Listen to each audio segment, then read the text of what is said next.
আসসালামু আলাইকুম, আরোহা কুকিং এ আপনাকে স্বাগতম।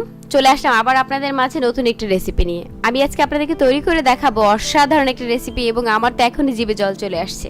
আমি তৈরি করে দেখাবো ঝাল মিষ্টি আমের আচার, কাঁচা কাঁচা আমের ঝাল মিষ্টি আচার। আসলে এই সিজনে, এই আমের সিজনে যদি আচার না হয় তাহলে কি চলে? চলুন তো দেখাচ্ছি কিভাবে তৈরি করলাম খুব সহজেই ঝাল মিষ্টি আমের আচার।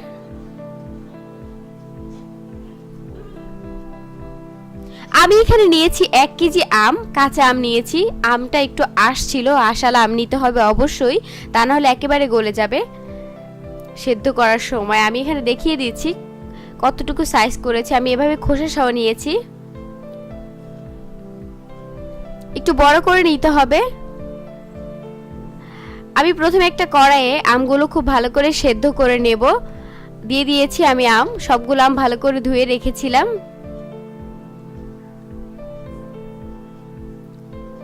দিয়ে দিচ্ছি পানি। আমি এখানে হাফ কাপ পানি ব্যবহার করেছি, এতে আমার আমটা পুরোপুরি সেদ্ধ হয়ে যাবে। এমনভাবে সেদ্ধ করতে হবে যাতে খুব বেশি নরম এবং খুব বেশি শক্ত না থাকে। দিয়ে দিয়েছি লবণ হাফ চা চামচ, আর দিয়েছি হলুদের গুঁড়া হাফ চা চামচ। দিয়ে নাড়াচাড়া করে দিচ্ছি এবং অপেক্ষা করব খুব ভালোভাবে সেদ্ধ করার জন্য।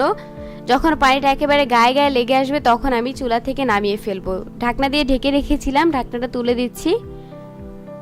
দেখতেই পাচ্ছেন পানিটা একেবারে গায়ে গায়ে লেগে এসছে। এই ক্ষেত্রে দাঁড়িয়ে থেকে করলে সবচাইতে ভালো হয়, তা না হলে নিচে পোড়া লেগে যেতে পারে। আর আচার যদি নিচে পোড়া লেগে যায় তাহলে কিন্তু স্বাদটা পুরো চেঞ্জ হয়ে যায়।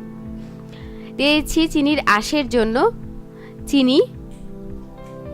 আমি চিনি দিয়েছি এখানে 2 কাপ, যেহেতু মিষ্টি আচার চিনিটা একটু বেশি দিলেই ভালো লাগে। আর দিয়ে দিচ্ছি পানি 1/4 কাপ, চিনিটা ভালো করে আসানোর জন্য। নাড়াচাড়া করে মিশিয়ে দিচ্ছি।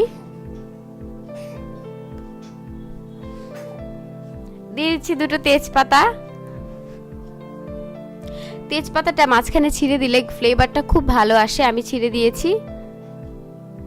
দেখতেই পাচ্ছেন খুব ভালো করে বলক চলে এসছে, আসানো হয়ে গেছে। এই পর্যায়ে আমি দিয়ে দিচ্ছি সেদ্ধ করে রাখা আমগুলো। দিয়ে আমি নাড়াচাড়া করে 10 মিনিটের জন্য এভাবে রাখবো। 10 মিনিট পরে দেখতেই পাচ্ছেন কিভাবে বলক চলে এসছে। এখন আমি দিয়ে দিচ্ছি 1 চা চামচ মরিচের গুঁড়া। আমি ভেজে খুব ভালো করে টেলে নিয়েছি। এটা কিন্তু তেল দিয়ে ভাজা যাবে না, মরিচটা। নাড়াচাড়া করে মিশিয়ে দিয়েছি, আর 5 মিনিট পরে দেখতেই পাচ্ছেন কেমন হয়েছে। এই পর্যায়ে আমি দিয়ে দিচ্ছি 5 ফোড়নের গুঁড়া। আমি 5 ফোড়নের গুঁড়া দিয়েছি হাফ চা চামচ।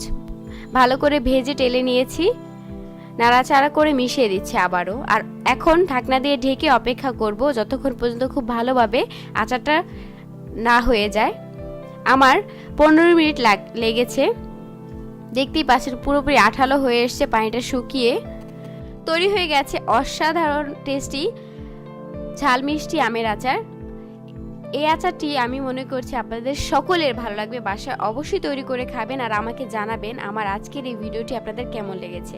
থ্যাংক ইউ ভিউয়ার্স, আমার ভিডিওটি এতক্ষণ ধরে ধৈর্য ধরে দেখার জন্য।